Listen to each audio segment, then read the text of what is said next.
Can you say good morning? Morning. Good morning, everyone. Morning, Mom. Good job.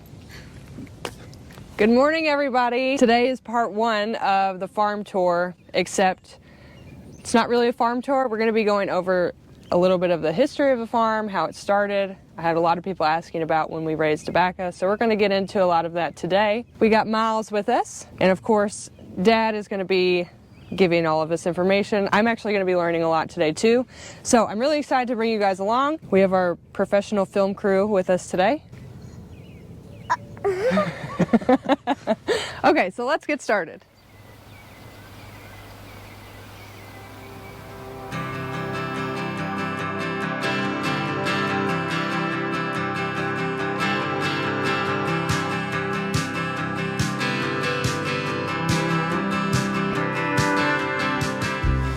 I'm so excited to introduce the sponsor of today's video, June's Journey. June's Journey is a mobile game based in the 1920s where you find hidden objects to uncover clues that lead your character, June Parker, on a quest to solve her sister's murder. I am amazed at the graphics. They are so detailed. It's incredible.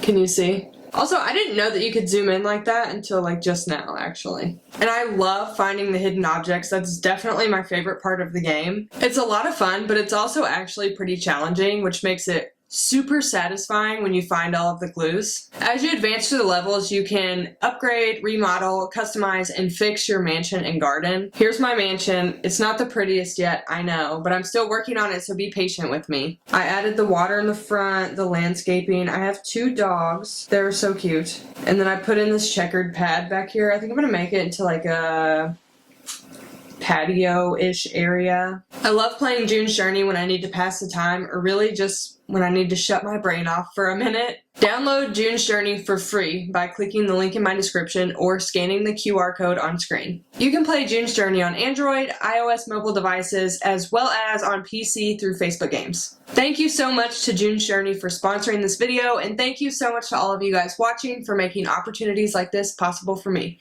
Now, without further ado, let's get back to the video. To the best of your knowledge, when did the farm start? Originally, your great-great-great-great-great-grandfather settled here, just right in the road here, 1809.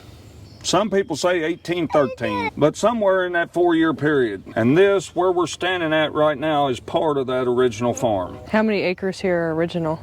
250. That was in the original farm. His son built the house that's back here on the river now in 1854. Your great-great-great-great-grandfather. Then your great-great-great-grandfather, he had 5 boys. Those 5, that's when the farm split up. It wasn't that they didn't get along with each other, it's just the 5 of them, they all wanted their own farm. Now your great-great-grandfather, Sterling Emick, I don't know exactly when this became his farm, what year that was. It was in the very early 1900s. Now I know he was by 1914 because that's when he built his house. And these cattle barns were built about the same time as his house. They fed cattle here from the get-go. That's what they built these 2 barns for. They were strictly built for cattle, and at the time they were still using horses and mules. Now they had a steam engine, and they started buying tractors around that same time, but you know, they had a 45 horsepower case steam engine. Well, that was fine for doing field work, but they couldn't do the chores around here, like pulling wagons and stuff like that. They weren't going to fire that steam engine up for that. And the way these barns are constructed, especially the one over here, that's where they kept the horses and mules. I mean, they look very similar, but they're quite different in their construction. You can tell that that one, just the way it was built, that's where they kept the draft animals and cattle. This one over here was strictly for cattle.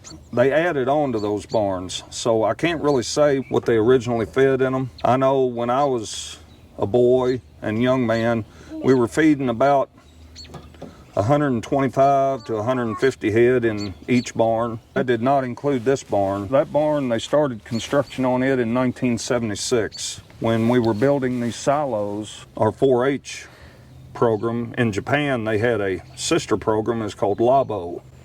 Well, we had Japanese kids come over here and spend a month during the summer. Well, that first year, we had a boy come over here. His name was Akihiro Kunita, and he helped build these silos. Well, the next year, we had a young lady come over from Japan, and then the next year, we had Tomohiro Kunita come over, Akihiro's brother. Oh. So the one brother helped build these silos, and the younger brother actually helped feed cattle in that barn. You know, he got to see his brother's name written in the concrete. You know, but yeah, we started feeding cattle in that barn in '77, and we fed cattle in it until 1997. How many head of cattle fit in there? There's room for 175 head. Now, we also had cattle on pasture.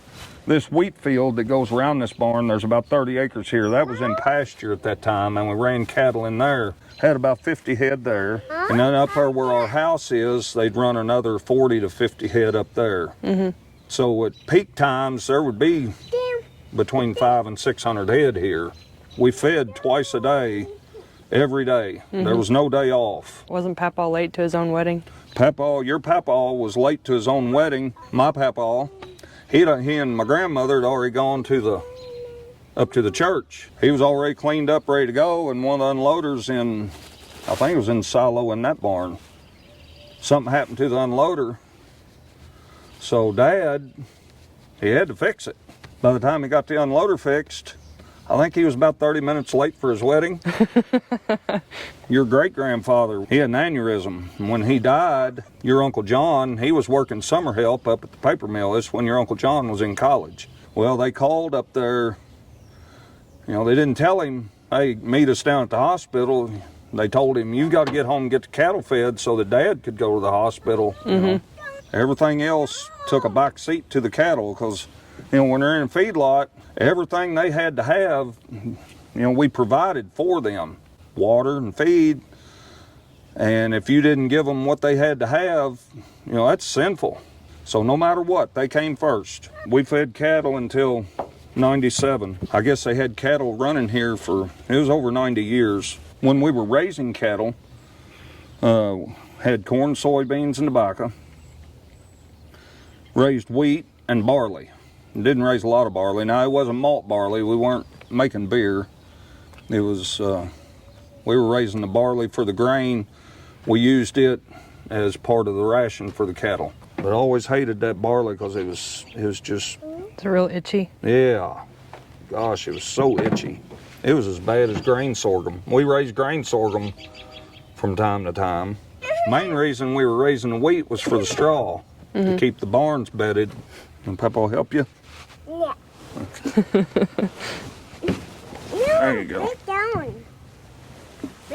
Sit down. Oh, you want me to? Oh, okay. Sorry, buddy. Of course, I always had corn. And it was, for the longest time, it was strictly for feed. They didn't sell corn unless they just had some left over, which they rarely did.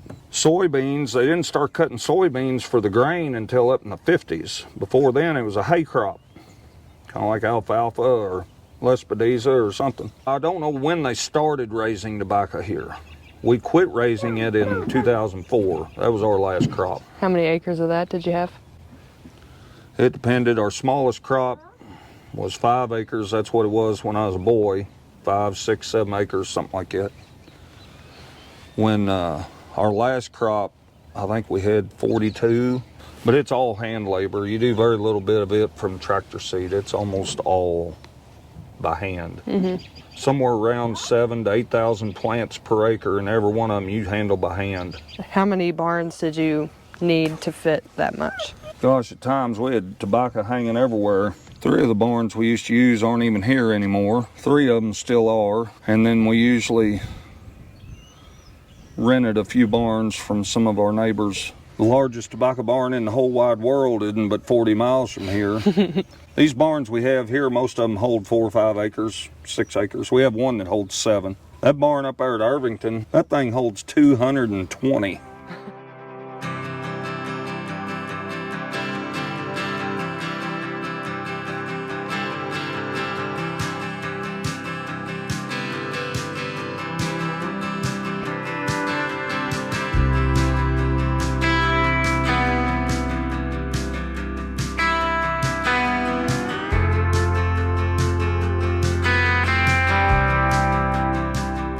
So there's just a little bit of history about our farm and how it got started and how we got to where we are today.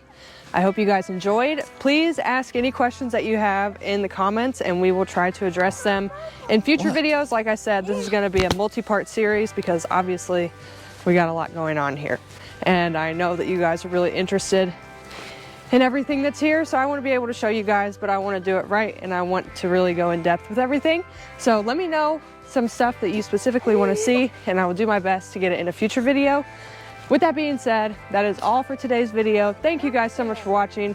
Be sure to check out all my other social media accounts linked down below, and also check out Dirt Poor on Acres TV, a show about me and Gavin. Thank you again to June's Journey for sponsoring today's video. Be sure to download the app by clicking the link in my description or scanning the QR code on screen, and I will talk to you guys next time. Bye!